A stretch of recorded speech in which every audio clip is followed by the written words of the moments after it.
గిడుగు రామ్మూర్తి గారి పుట్టుక బాల్యం.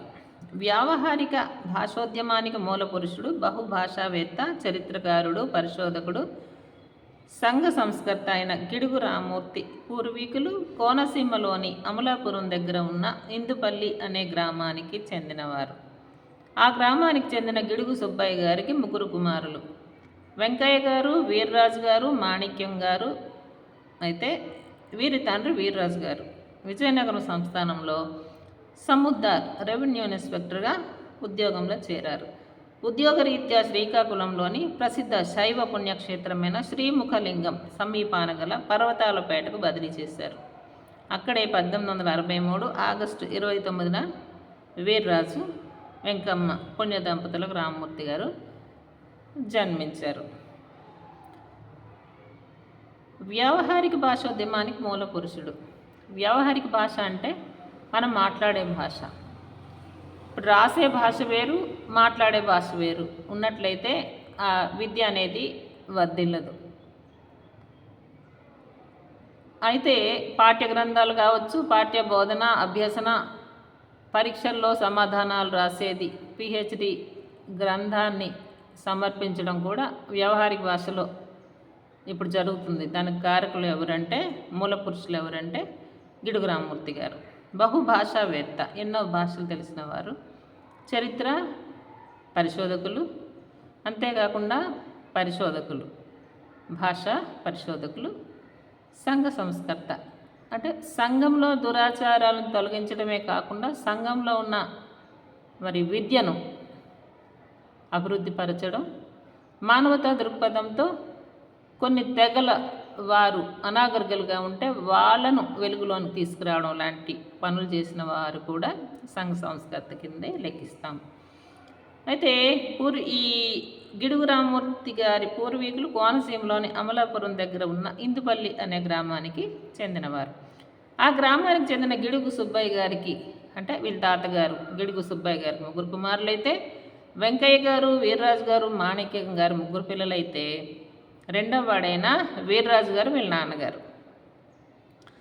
వాళ్ళ నాన్నగారైన వీర్రాజు గారు విజయనగర సంస్థానంలో రెవెన్యూ ఇన్స్పెక్టర్గా ఉద్యోగంలో చేరారు. ఆర్ఐగా చేరారు. ఇప్పుడు ఎంఆర్ఓ అనుకుంటాం కదా, ఎంఆర్ఓ కంటే ముందు ఆర్ఐ రెవెన్యూ ఇన్స్పెక్టర్గా పనిచేసేవారు. ఈయన ఉద్యోగరీత్యా శ్రీకాకుళంలోని ప్రసిద్ధ శైవ పుణ్యక్షేత్రమైన శ్రీముఖలింగం సమీపాన గల పర్వతాలపేటకు బదిలీ చేయబడ్డారు. అక్కడే శ్రీముఖలింగంలోని దగ్గర ఉన్నటువంటి పర్వతాలపేటలో 1863 ఆగస్టు 29వ తారీఖున వీర్రాజు, వెంకమ్మ పుణ్య దంపతులకు రామ్మూర్తి గారు జన్మించారు. ఈయన విద్యాభ్యాసం 5 సంవత్సరాల 5 మాసాలు 5 రోజులకి ఈయనకు సంప్రదాయ సిద్ధంగా అక్షరాభ్యాసం జరిగింది. వారణాసి గున్నయ్య గారి దగ్గర సంస్కృతం, తెలుగు, లెక్కలు నేర్చుకున్నారు. 6 ఏళ్ల ప్రాయంలోనే వీరు సంస్కృతంలో శబ్దమంజరి, బాలరామాయణం పూర్తి చేశారు. తెలుగులో నలోపాఖ్యానం, గజేంద్ర మోక్షం, వామన చరిత్ర కంఠస్థం చేశారు. తీరిక సమయాలలో వీరి తల్లి వీరికి రామాయణ, భారతాది ఇతిహాసాల కథలు చెబుతుండేవారు. 1875లో శ్రీరామ్మూర్తి గారి తండ్రి విషజ్వరం బారిన పడి దివంగతులైనారు. వీర్రాజు గారి మరణంతో వారి కుటుంబానికి కష్టాలు ప్రారంభమయ్యాయి. వేరే గత్యంతరం లేక వెంకమ్మ గారు విజయనగరంలోనే స్థిరపడవలసి వచ్చింది. 5 సంవత్సరాలు 5 మాసాల 5 రోజులకి ఈయనకు అక్షరాభ్యాసం జరిగింది. వారణాసి గున్నయ్య గారు ఈయన గురువులు. ఆయన సంస్కృతం, తెలుగు, లెక్కలు నేర్పించారు. 6 ఏళ్ల వయసులోనే సంస్కృతంలోని ఈయన శబ్దమంజరి, బాలరామాయణాన్ని చదివేశారు. తెలుగులో నలోపాఖ్యానం అంటే నలుని యొక్క చరిత్ర, గజేంద్ర మోక్షం, మహాభాగవతం, వామన చరిత్ర కూడా వాటిలో ఉన్న పద్యాలు కంఠస్థం చేశారు. తీరిక సమయాలలో వీరి తల్లి వీరికి రామాయణ, భారతాది ఇతిహాస కథలు చెప్పేవారు. అంటే రామాయణం, భారత ఇతిహాసాలు, ఇతిహాసం అంటే ఇలా జరిగింది అని ఉన్నటువంటి కథలు, అవి చిన్నతనంలోనే వాళ్ళ అమ్మగారు చెప్పేవారు. 1875లో శ్రీరామ్మూర్తి గారి తండ్రి విషజ్వరం వచ్చి చనిపోయారు. వీర్రాజు గారి మరణంతో వారి కుటుంబానికి కష్టాలు ప్రారంభమయ్యాయి. తండ్రి పోయిన తర్వాత వీళ్ళకి కష్టాలు మొదలయ్యాయి. వేరే గత్యంతరం లేక వెంకమ్మ గారు విజయనగరంలోనే స్థిరపడ్డారు. ఇక స్నేహం, గురజాడతో స్నేహం. విజయనగరంలోనే వెంకమ్మ గారికి దూర బంధువైన కాళ్ళకూరి విశ్వనాథం గారు రామ్మూర్తి గారికి తన ఇంటి వద్ద కొన్నాళ్ళు ఇంగ్లీష్ నేర్పి మహారాజా వారి హై స్కూలులో లోయర్ 4th క్లాస్లో చేర్పించారు. గురజాడ అప్పారావు గారు కూడా అదే క్లాస్ చదువుతూ ఉండడం వల్ల వారి పరిచయం స్నేహంగా మారింది. రాను రాను అభివృద్ధి చెంది ప్రాణ స్నేహంగా వర్ధిల్లింది. ఆర్థిక స్తోమత గల అప్పారావు గారు పై చదువులు చదివి పాస్ అయినారు. కుటుంబ భారం మోయవలసి వచ్చిన రామ్మూర్తి గారు ఉద్యోగాన్వేషణలో పడ్డారు. విజయనగరంలోనే వెంకమ్మ గారికి దూరబంధువైన కాళ్ళకూరి విశ్వనాథం గారు రామ్మూర్తి గారికి తన ఇంటి వద్ద కొన్నాళ్ళు ఇంగ్లీష్ నేర్పించి మహారాజా వారి హై స్కూల్లో లోయర్ 4th క్లాస్లో చేర్పించారు, 4వ తరగతి. గురజాడ అప్పారావు గారు కూడా అదే తరగతి.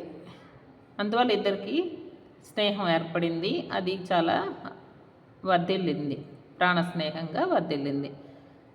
ఆర్థిక స్తోమత లేనటువంటి గురజాడ అప్పారావు గారు పై చదువులు చదివితే గిడుగు రామ్మూర్తి గారు ఆర్థిక ఇబ్బంది వల్ల చదువుకోలేక కుటుంబ భారం మోయవలసిన పరిస్థితి ఏర్పడి ఉద్యోగాన్వేషణలో పడ్డారు.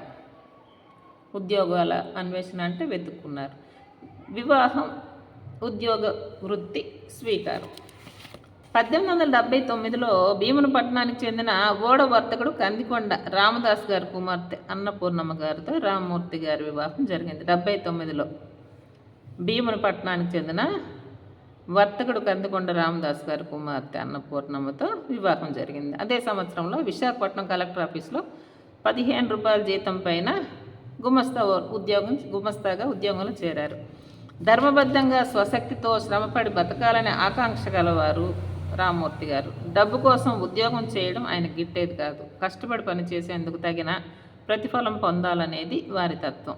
అందువల్ల ఆ గుమస్తాగిరికి రాజీనామా చేసి 1880లో పర్లాకిమిడి రాజావారి మిడిల్ స్కూలులో ఫస్ట్ ఫారం టీచర్గా రామ్మూర్తి గారు ప్రవేశించారు.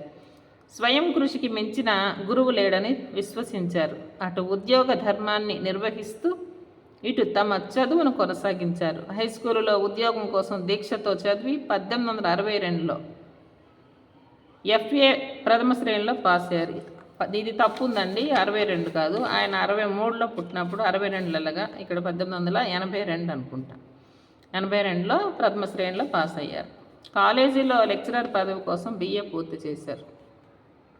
లెక్చరర్ ఉద్యోగం రావాలంటే ఆ రోజుల్లో BA చదవాలి. అయితే కుటుంబ భారం, పని ఒత్తిడి మూలంగా 1884లో ఇంగ్లీషు, సంస్కృతం ప్రథమ శ్రేణిలో పాస్ అయిన రామ్మూర్తి గారు దీక్షతో చదివి 1895లో BA ప్రథమ శ్రేణిలో పాస్ అయ్యారు. 1896లో వీరికి హిస్టరీ లెక్చరర్గా ఉద్యోగం లభించింది. ఈయన ముందు కలెక్టర్ ఆఫీసులో గుమస్తాగా చేరినప్పటికీ ఆయనకు ధర్మబద్ధంగా అంటే లంచాలు అవి తీసుకోకుండా స్వశక్తితో శ్రమపడి బతకాలని ఆకాంక్ష ఉండడం వల్ల ఆ ఉద్యోగాన్ని మానేసి ఉపాధ్యాయునిగా చేరారు. తర్వాత బాగా కష్టపడి చదివి FA చదివి తర్వాత BA చదివి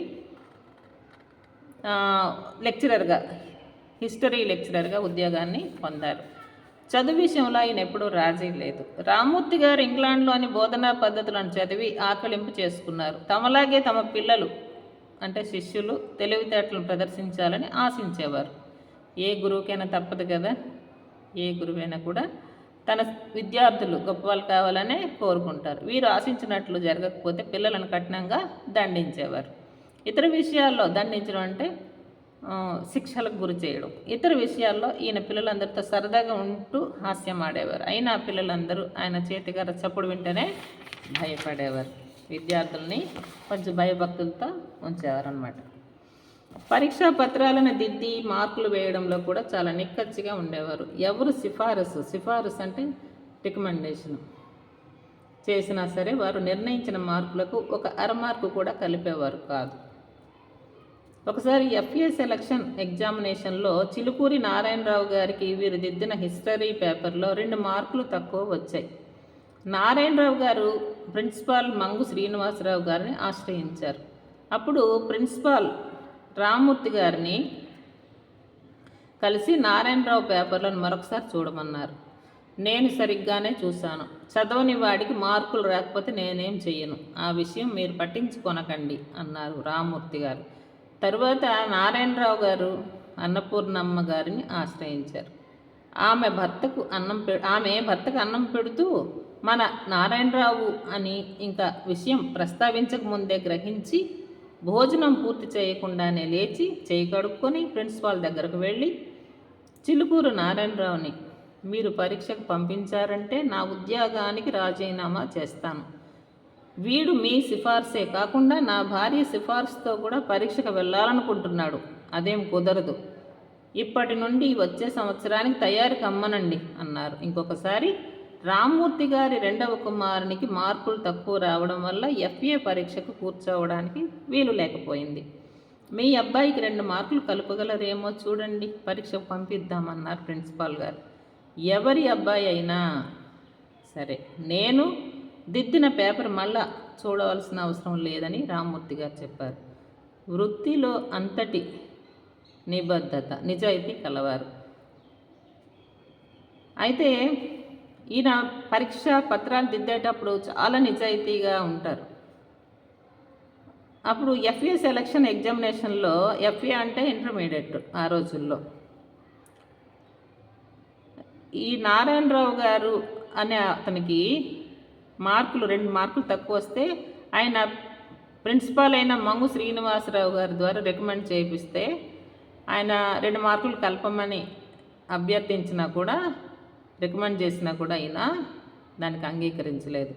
చివరికి ఆయన భార్య అన్నపూర్ణమ్మ గారు కూడా రికమెండ్ చేయదలుచుకుంటే ఆయన ఆ మాట వినకుండానే వెళ్ళి ప్రిన్సిపాల్ గారికి చెప్పారు.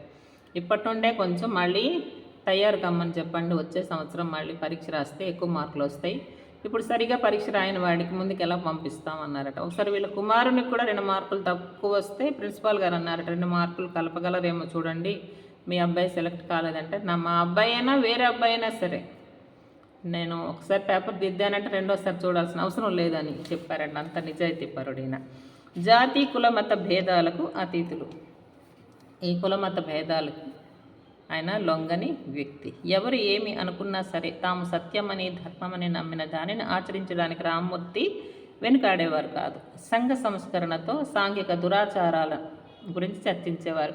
వీరికి జాతి మత కుల భేదాలతో అసలు ఉండేది కాదు, ప్రసక్తి ఉండేది కాదు.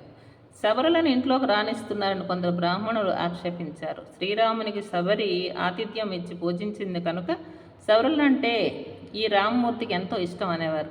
అయితే ఈయన ఇంట్లోనికి గిరిజనులు రాణిస్తే బ్రాహ్మణులు ప్రశ్నించారట, ఏంటి గిరిజనులు రాణిస్తున్నాం ఇంట్లోకి అంటే, ఆ శ్రీరామునికి శబరి అంటే చాలా ఇష్టం కదా, ఆ శబరి యొక్క ఆతిథ్యాన్ని శ్రీరాముడే స్వీకరించాడు, అందుకే ఈ రామ్మూర్తికి వాళ్ళంటే చాలా ఇష్టం, గిరిజనులు అంటే ఇష్టం అనేవారట. బంకుమల్లి మల్లయ్య గారి శాస్త్రి గారి కుమార్తె 10 ఏళ్ల పిల్లగా ఉన్నప్పుడే వైధవ్యం పొందింది. ఆమెకు పెళ్లి చేయమని వీరు శాస్త్రి గారిని బలవంత పెట్టి ఒప్పించారు. మల్లయ్య శాస్త్రి గారు అందుకు సమ్మతించిన సంఘానికి భయపడి కన్యాదానం పీటల మీద కూర్చోవడానికి భయపడ్డారు. అప్పుడు రామ్మూర్తి గారు అన్నపూర్ణ సమేతంగా పీటల మీద కూర్చొని వేదుల సత్యనారాయణ గారికి ఆ కన్యను దానం చేశారు. అయితే మల్లయ్య శాస్త్రి గారి కుమార్తె 10 సంవత్సరాల వయసులోనే వైధవ్యం, విధవగా మారితే మళ్ళీ పునర్వివాహం ఉండేది కాదు కదా. ఈయన తండ్రిని ఒప్పించి ఆ అమ్మాయికి పెళ్లి చేద్దాం అనుకున్నారు. తండ్రి మల్లయ్య గారు ఒప్పుకున్నారు కూతురికి మళ్ళీ పెళ్లి చేయడానికి కోసం. కానీ కన్యాదానం చేయాలంటే భయపడ్డారు. సంఘానికి భయపడి ముందుకు రాకపోతే ఈయనే గిడుగు రామ్మూర్తి గారే అన్నపూర్ణతో సహా పెళ్లి పీటల మీద కూర్చొని ఆ వేదిలో సత్యనారాయణ గారికి ఇచ్చి అమ్మాయికి కన్యాదానం చేసి పెళ్లి చేశారు. 1905లో తన శిష్యుడైన కన్నెపల్లి నరసింహం ఇంగ్లాండ్లో బారెట్లా చదివి తిరిగి స్వదేశానికి వచ్చిన తర్వాత రామ్మూర్తి గారు తన శిష్యుడు ప్రయోజకుడైనందుకు సహపంక్తి భోజన విందును ఏర్పాటు చేశారు. కులభ్రష్టుడైన వారిని సహపంక్తిలో కూర్చోపెట్టుకొని భోజనం చేశారన్న నెపంతో రామ్మూర్తి గారిని సహకులస్తులు వెలివేశారు. అయితే తన శిష్యుడైనటువంటి నరసింహం ఇంగ్లాండ్లో లా చదివి వచ్చారంట. అందుకని ఈయన ఒక పార్టీలాగా ఇచ్చారు. సహపంక్తి భోజనాలు ఏర్పాటు చేస్తే మరి అందరితో పాటు కూర్చొని భోజనం చేశారు ఈయన. అందువల్ల సహపంక్తి తక్కువ కులం వాడు, కులభ్రష్టుడైనటువంటి ఆ తక్కువ నిమ్న కులస్తుడితో కూర్చుని భోజనం చేసావు కాబట్టి నువ్వు మా కులంలో ఉండడానికి వీలు లేదని అందరూ కూడా ఆయన కులం వాళ్ళంతా ఈయనను వెలివేశారంట. తర్వాత సవర భాష సేవ. పర్లాకిముడి పట్టణానికి పరిసర ప్రాంతాల్లోని కొండలపైన సవరాలు నివసిస్తున్నారు. పర్లాకిముడి ప్రాంతంలో వీళ్ళు ఎక్కువ ఉంటారు, కొండలపైన సవరులు, గిరిజనులు, ఆదిమవాసులు. వాళ్ళు ఆ కొండల మీద వేరుగా ఉన్నవాళ్ళు, జ్ఞానం లేని వాళ్ళు, అనాగరికులు, నాగరిక తెలియని వాళ్ళు, అనామకులు, ఒక నామం లేకుండా, అంటే వాళ్ళకి ఒక గుర్తింపు లేకుండా ఉన్నవారు. వీరు నాగరిక ప్రపంచానికి కొన్ని ఏళ్ళు వెనకబడి ఉండడం వల్ల రామ్మూర్తి గారు వారిని గమనించారు. వీరికి చదువు చెప్పి విజ్ఞానవంతులుగా చేయగలిగితే వారి బ్రతుకులు బాగుపడగలవని రామ్మూర్తి గారు భావించారు. వీరికి వారి భాష తప్పితే ఏ ఇతర భాష రాదు, వారి భాషకు లిపి లేదు. ఈ సవరులకు భాష అయితే మాట్లాడడానికి ఉంది కానీ లిపి లేదు. వారి భాషకు తెలుగు ఒరియా సంబంధం లేదు. తెలుగు కానీ ఒరియా కానీ సంబంధం లేకుండా వాళ్ళ భాష వేరుగా ఉంది. వారి భాష నేర్చుకోవడానికి ఏ ఆధార గ్రంథాలు కూడా లేవు, లిపి లేదు కదా. అప్పుడు వారి భాషను సంస్కరించి అభ్యసించి చదువు చెబితే వీరి బ్రతుకులు మార్చవచ్చునని అనుకున్నారు. రామ్మూర్తి గారు 1894 నాటికి సవర భాషలో స్వేచ్ఛగా ప్రసంగించే సామర్థ్యం నేర్చుకొని ఒక సవర కుర్రవాడిని తన ఇంట్లో ఉంచుకున్నారు. అతని సహాయంతో కొన్ని సవర వాచకాలను, కథల పుస్తకాలను, పాటల పుస్తకాలను తెలుగు నుండి సవర నుండి తెలుగు నిఘంటువును తయారు చేశారు. వాటిని 1911లో మద్రాసు ప్రభుత్వం ప్రచురించింది. రామ్మూర్తి గారి స్వంత ఖర్చులతో పర్లాకిముడి చేరువలో ఉన్న కొన్ని గ్రామాలలో సొంతంగా బడులు స్థాపించారంట, స్కూల్స్. సవరుల విద్యా పరిస్థితి తెలుపుతూ మద్రాసు ప్రభుత్వానికి 1854, ఇది కూడా తప్పే, లో అంటే 1954 ఒక సుదీర్ఘమైన లేఖ రాశారు. ఈయన 63లో పుట్టేటప్పుడు 54లో ఎలా వస్తుంది చెప్పండి ఈ లేఖ రాయడం. 1911లో వీరి సవర గ్రంథాలు ప్రచురించబడిన తర్వాత మద్రాసు ప్రభుత్వం పారితోషికం ఇచ్చినప్పుడు దానికి బదులు సవర వారి కోసం ఒక స్కూలు స్థాపించమని అడిగారు. అయితే ఈయనకు మెచ్చుకొని బహుమతి ఇవ్వదలిస్తే ప్రభుత్వానికి ఈయన ఒక స్కూలు స్థాపించండి అని కోరారంట. ప్రభుత్వం వారు ఆయన కోరికను మన్నించి పెరంగోలో ఒక ట్రైనింగ్ స్కూల్ తెరిచారు. వీరి బడులకు గ్రాంట్లు కూడా మంజూరు చేశారు. సవర భాష అభివృద్ధికి అహరహం రాత్రింపవళ్ళు ఎల్లప్పుడూ కూడా కృషి చేసిన గిడుగు 1931లో సవర వ్యాకరణాన్ని, 1933లో ఇంగ్లీషు సవర నిఘంటువును, 1936లో సవర ఇంగ్లీషు నిఘంటువును పూర్తి చేశారు. గ్రామరు అంటే వ్యాకరణ పుస్తకాన్ని, వ్యాకరణ గ్రంథాన్ని ఇంగ్లీష్ నుండి సవర నుండి ఇంగ్లీష్లోని నిఘంటువు కూడా, డిక్షనరీ కూడా పూర్తి చేశారు. సవరల విద్యాభివృద్ధికి ఆచరణాత్మకమైన సూచనలతో a memorandum on the status of education among the Savaras పేరిట ప్రభుత్వానికి తన మెమొరాండాన్ని సమర్పించారు. సవర భాష కృషిలో భాగంగా ఆ కొండ ప్రాంతాల్లో తిరగడం వల్ల బ్రహ్మ చెవుడు వచ్చి వినికిడి జ్ఞానాన్ని కోల్పోయేవారు. అయితే మొత్తానికి ఈ సవర భాషను నేర్చుకొని వాటిలో డిక్షనరీస్, నిఘంటువులు రాయడం, కథలు రాయడం, పాటలు రాయడం చేశారు. అది నేర్చుకునే సందర్భాలలో అది వెనుకబడిన ప్రాంతం కాబట్టి మొత్తానికి ఆయనకు విపరీతమైన బ్రహ్మ చెవుడులాగా వచ్చింది. చెవులు వినికిడి జ్ఞానాన్ని కోల్పోయారు. సవర భాషలో వీరు చేసిన కృషికి రావు సాహెబ్ కైజర్ ఈ హింద్ అనే బిరుదులు చేయనికు. 1935లో జార్జి చక్రవర్తి రజతోత్సవ పథకాన్ని కూడా ఆయనకి ఇవ్వడం జరిగింది. వ్యవహారిక భాష ఉద్యమం ఎలా జరిగింది అంటే, ఉత్తర జిల్లాలకు స్కూల్ ఇన్స్పెక్టర్గా ఉన్న ఎయిడ్స్ ద్వారా ఉపాధ్యాయుడు నేర్పే తెలుగు భాషకు మాట్లాడే భాషకు వ్యత్యాసం ఉన్నట్లు గమనించారు. ముందుగా ఎయిడ్స్ దొరగారే గమనించారంట, మా ప్రజలు మాట్లాడే భాష వేరు, ఉపాధ్యాయుడు చెప్పే తెలుగు, ఈ రెండింటికి చాలా భేదం ఉందని గుర్తించిన మొదటి వ్యక్తి ఎయిడ్స్ ద్వారా. ఈ విషయమై AVN college principal PT Srinivasa అయ్యంగారితో ఉచ్చరించారట. చర్చిస్తే ఆయన అన్నారంట, గురజాడ గిడుగు రామూర్తులతో చర్చించమన్నారట. ఏడ్స్ దొరగారు ఈ విషయాన్ని తమ దృష్టికి తేవడంతో రామూర్తి గారు నిశ్చితంగా ఆలోచించడం ప్రారంభించారు. ఈయన ఎప్పుడు అడిగారో ఏడ్స్ దొరగారు అప్పుడు దాని గురించి ఆయన బాగా ఆలోచించారు. అంతవరకు ఆయనను ఆకర్షించని ఈ సమస్య వారి మనస్సును వేధించడం మొదలుపెట్టింది. 20వ శతాబ్ది ప్రవేశించిన నాటికి ఆంధ్రదేశంలో 100కి 9 మంది కూడా అక్షరాస్యులు లేరు. 9% మాత్రమే అక్షరాస్యత ఉందట మన ఆంధ్రదేశంలో. పాశ్చాత్య దేశాలలో ఆనాటికే 100కి 90 మంది విద్యావంతులు ఉండేవారట. ఆయా దేశాలలో బోధనా భాష వ్యవహారికంలో ఉండడమే దీనికి కారణం. ఆనాటికే బెంగాల్లో విద్యార్థులకు పరీక్షలను గ్రాంధికంలో కానీ వ్యవహారికంలో కానీ రాసే స్వేచ్ఛ ఉండేది.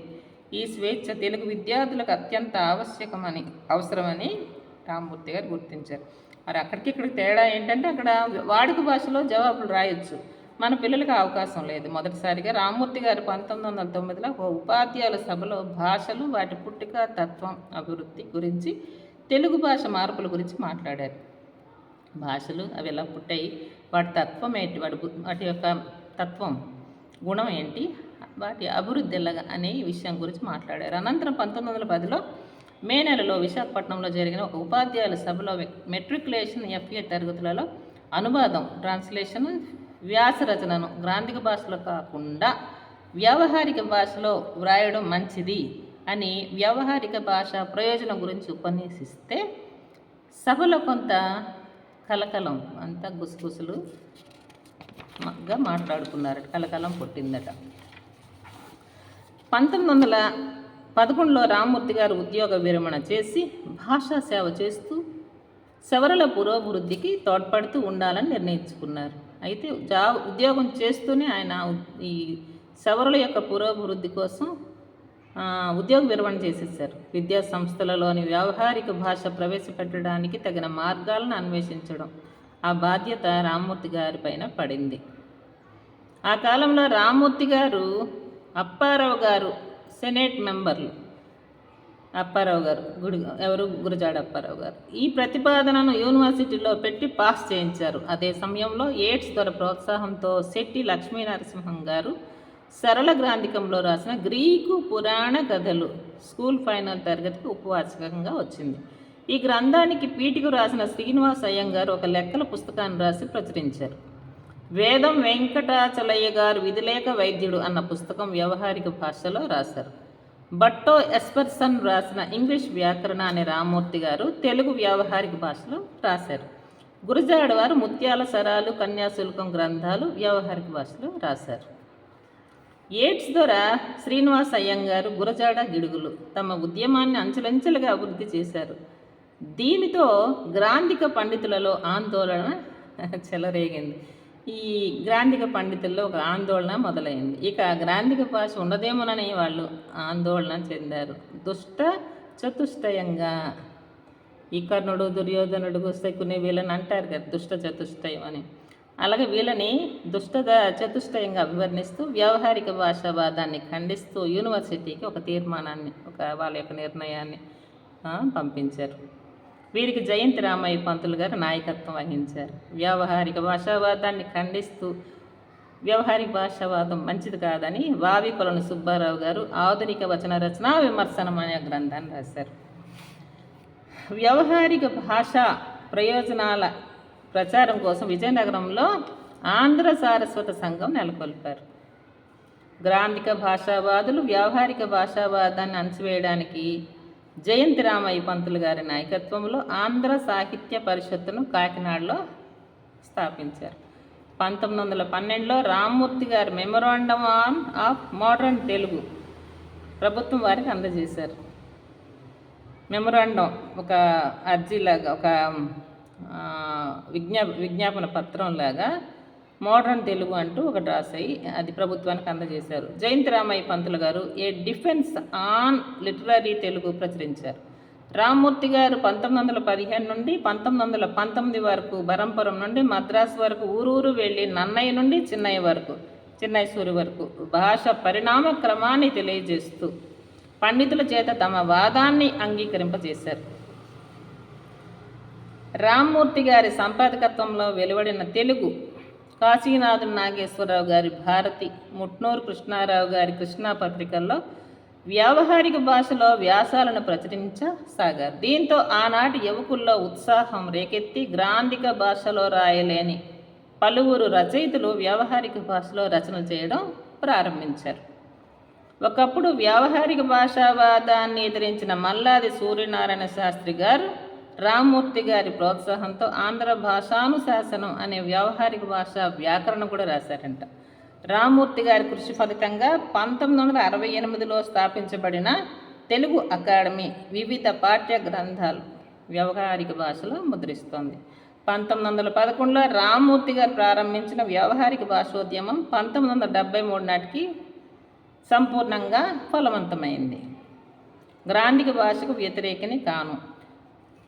గ్రాంధిక భాషను ఎవరూ చదవకూడదంటారా అని శారదాంబ గారు రామ్మూర్తి గారిని అడిగితే, నేను గ్రాంధిక భాషకు వ్యతిరేకిని కాను. తెలుగులో పాండిత్యం సంపాదించాలన్నా, భాషా స్వరూపం తెలుసుకోవాలన్నా గ్రాంధిక భాషను అభ్యసించాలి. ప్రజలకు ఉపయోగపడే గ్రంథాలు కృతక భాషలో రచించి భేషజాన్ని ప్రదర్శించకూడదు. ఇప్పుడు రామాయణం, భారతం, భాగవతం ఇలాంటివి ఉన్నాయి. దాన్ని తెలుసుకోవాల్సిన విషయాలు చాలా ఉంటాయి. ఈ గ్రాంధిక భాషలో ఉండడం వల్ల అవి అందరికీ అందులో విషయం అర్థం కాదు. కనుక ఈయన అదే అన్నారనమాట. ఆ కృతక భాషలో రచించి భేషజాన్ని ప్రదర్శించకూడదు. పాండిత్యం మనకుంది కదా అని అందరికీ ఉండాలి కదా, చదివే వాళ్ళకి కూడా ఉండాలి కదా. సర్కస్లో తీగ మీద నడిచేవాడికి గొడుగు కావాలి. ఇప్పుడు సర్కస్లో చూడండి, పోలిక బాగుంది. ఒక సర్కస్ జరిగేటప్పుడు తీగ మీద నడిచేవారికి ఏముండాలి? గొడుగు కావాలి. అలాగే గ్రాంధికంలో రాసేవాడికి నిఘంటు కావాలి. ఈ గ్రాంధికంలో చదవాలన్నా అర్థం కానివన్నీ మళ్ళీ ఎక్కడ చూస్తాం? దానికి ఒక నిఘంటు కావాలి. రాసేవాడికి కూడా నిఘంటు కావాలి. వ్యాకరణాలు కావాలి. రాజమార్గంలో నడిచేవాడికి ఏ ఆధారం అవసరం లేదు. అందరూ నడిచే మార్గంలో నడిస్తే ఏది ఇబ్బంది లేదు కదా. కొత్త దారిలో వెళ్తేనే ముళ్ళు గుచ్చుకుంటాయి. వ్యావహారిక భాష రాజమార్గం లాంటిది అని అన్నారు పిడికి రామ్మూర్తి గారు. పర్లాకిమిడి రాజాతో వైరం. పర్లాకిమిడిలో ఉన్న రాజుగారితో ఈయనకి కొంత వైరం కూడా ఏర్పడిందట. పర్లాకిమిడి రాజా భర్త శ్రీరామమూర్తి గారికి మంచి స్నేహబంధమే ఉండేది. 1931లో పర్లాకిమిడి ఒరిస్సాలో చేరాల, ఆంధ్రలో ఉండాల అనే సమస్య ఏర్పడింది. నాటి జమీందారు ఒరిస్సాలో కలవాలని అభిలషించారు. ఆ నిర్ణయాన్ని మెజారిటీ ప్రజలు వ్యతిరేకించారు. ఒరిస్సాలో కలవడానికి ఒప్పుకోలేదు ఎక్కువ మంది ప్రజలు. రామ్మూర్తి గారు ఎంతో పరిశోధించి గంగ వంశపు రాజులు ఓడ్రులు కాదని, అందుచేత పర్లాకిమిడి, బనపురం ప్రాంతాలు ఆంధ్రాలో చేరాలని వాదించారు. ఈ గాంగేయులు అనేసి వీళ్ళు మన ఆంధ్రకు చెందిన రాజులు కాబట్టి ఇది ఆంధ్రలోనే చేరాలి అని వాదించారు. ఎన్ని ప్రయత్నాలు చేసినా, ఎంత పోరాటం చేసినా, జరిపినా వారి వాదనకు విజయం చేకూరలేదు. 1936లో నూతనంగా ఏర్పడిన ఒరిస్సా రాష్ట్రంలో పర్లాకిమిడి, బరంపురం ప్రాంతాలు కల్పించారు. ఒరిస్సా రాష్ట్రానికి ప్రారంభోత్సవం రోజునే పర్లాకిమిడికి వీడ్కోలు తెలుపుతూ, తెలుగువారు అధిక సంఖ్యాకులుగా ఉన్న పర్లాకిమిడిని అన్యాయంగా ఒరిస్సా రాష్ట్రంలో చేరుస్తున్నందుకు నిరసనగా నేను నా ఇంటిని, నా స్వగ్రామాన్ని విడిచి వెళ్తున్నాను. ఒరిస్సా రాష్ట్రం ఏర్పడినందుకు నా నిరసన కాదు, అది వారి హక్కు. నా నిరసన ఒక్క పర్లాకిమిడి విషయంలోనే. త్వరలో ఆంధ్ర రాష్ట్రం కూడా ఏర్పడవచ్చును. నేను బ్రతికి ఉండగా పర్లాకిమిడి తెలుగువారికి దక్కితే తిరిగి ఇక్కడికి వస్తాను, లేకపోతే రాను, సెలవు అని అక్కడి వారితో చెప్పి రాజమహేంద్రవరం వెళ్ళిపోయారు. ఒకసారి చేకూరు రామారావు గారు మా తెలుగు పండిట్ ట్రైనింగ్ కళాశాలకు వచ్చినప్పుడు చెప్పారు. ఒక అర్ధరాత్రి 12 గంటలకి ఈ విషయం తెలిసిందట ఆయనకి. ఆ రాత్రికి ఆయన పట్టుకొని ఆ పర్లాకిమిడి వదిలేసి అక్కడికి వెళ్ళిపోయారండి రాజమహేంద్రవరం ఆయన చెప్పారు. శాసన పరిశోధన. రామ్మూర్తి గారు పర్వతాలపేటకు, పర్లాకిమిడికి మధ్యనున్న శ్రీముఖలింగం దేవాలయం గోడల మీద ఉన్న శాసనాల్లో ఉన్న ప్రాచీన లిపులను అర్థం చేసుకోవడానికి చాలా కృషి చేశారు. పాలియోగ్రఫీ, ఎపిగ్రఫీ ఇవి శాసనాలు మరి అప్పుడు ఉన్నటువంటి రాత్రులు అవన్నీ తెలుసుకోవడానికి ఉపయోగపడే ఒక రకమైనటువంటి లిపి అన్నమాట. తెలుసుకునే ఒక శాస్త్రం. గ్రంథాలను అధ్యయనం చేశారు. ముఖలింగ క్షేత్ర ప్రాచీన చారిత్రక విషయాలపైన రామ్మూర్తి గారు 1894లో ఒక వ్యాసం రాసి మద్రాస్ క్రిస్టియన్ లిటరేచర్ సొసైటీ వారి పత్రికలో ప్రకటించారు. తద్వారా తూర్పు గాంగవంశీయులు, ఇది గాంగవంశీయులు అంటే ముఖలింగం రాజధానిగా ఉండేదని, పర్లాకెమిడి జమీందారులు ఈ గాంగవంశీయులేనని, ఈ పర్లాకెమిడి జమీందారులు శ్రీముఖలింగం రాజధానిగా పరిపాలించిన రాజులది ఒకటే వంశమని ఆయన నిరూపించారు. మన భాషలో ఇద్దరే వాగను శాసనులు ఉన్నారు. ఒకరు నన్నయ్య వాగను శాసనులు ఎవరు? ఒకరు నన్నయ్య, రెండవ వారు శ్రీ గిడుగు అని కవి సామ్రాట్ జ్ఞానపీఠ అవార్డు గ్రహీత శ్రీ విశ్వనాథ సత్యనారాయణ గారు ఇద్దరు గురించి పొగిడారంట. మహాప్రస్థానం అంటే ఆయన చివరి గడియలు. మహాభారతంలో 17వ పర్వంలో మహాప్రస్థానం ఉంటుంది. మహాప్రస్థానం అంటే చివరి గడియలు అనమాట. 1939లో రామ్మూర్తి పంతులు గారి కడుపులో గుల్మం క్యాన్సర్ పుట్టింది. కడుపులో ఒక కురుపులాగా వచ్చింది. క్రమేణా ఆరోగ్యం క్షీణించింది. ఒకనాడు రామ్మూర్తి గారు సీతాపతిని పిలిచి, నేను బ్రతుకుతానన్న ఆశ లేదు కనుక తుదిసారిగా నా వాదాన్ని తెలియజేయదలుచుకున్నాను. ఈనాటి దినపత్రికలు వ్యావహారిక భాషలోనే వెలువడుతున్నాయి. వ్యావహారిక భాషలో రాస్తున్న వ్యాసాలను, కథలను, గేయాలను మాసపత్రికలను ప్రచురిస్తున్నాయి. కనుక నా వాదాన్ని ప్రజలు ఆమోదించారని నేను భావించి సంతోషిస్తున్నాను. ఈ సంతోషంతో కళ్ళు మూయడానికి నేను సిద్ధంగా ఉన్నాను అంటే ఆయన మరణం సమీపించిందని తెలుసుకొని పత్రికల వాళ్ళని పిలిచారు. కనుక నా అనంతరం పత్రికల వారు నా ఉద్యమాన్ని కొనసాగిస్తే శీఘ్రంగా సఫలమవుతుందని నేను భావిస్తున్నాను. కనుక పత్రికా ప్రతినిధుల సమావేశం ఏర్పాటు చేయించు అని ప్రెస్ వాళ్ళని పిలిచారు. సుమారు 100 మంది పత్రికా ప్రతినిధులు రామ్మూర్తి గారు కడపటి సందేశాన్ని అందజేసి తమ ఉద్యమం సంపూర్ణంగా సఫలం అయ్యేటట్లు చేసే బాధ్యతను వారికి అప్పగించారు. 1940 జనవరి 22వ తేదీన ఉదయం 7:20 రామ్మూర్తి గారు చెన్నపట్నంలో కీర్తి శేషులయ్యారు. కీర్తిని మిగిల్చి పోయారు. గూడవల్లి రామబ్రహ్మం గారు రామ్మూర్తి పంతులు గారి తుది విన్నపం తమ ప్రజామిత్రలో ప్రత్యేక సంచికగా ముద్రించి అదే రోజు మధ్యాహ్నం 2 గంటలకు తెలుగు ప్రజలకు అందజేశారు. వ్యవహారిక భాషా ఉద్యమానికి ఊపిరిలూది ఆయనే మూలకారకుడు. ప్రజా భాషకు పట్టం కట్టేందుకు జీవితకాలం అంతా శ్రమించి దానిలో సఫలత అంటే అనుకున్నది సాధించిన గిడుగు రామ్మూర్తి గారు ధన్యులు.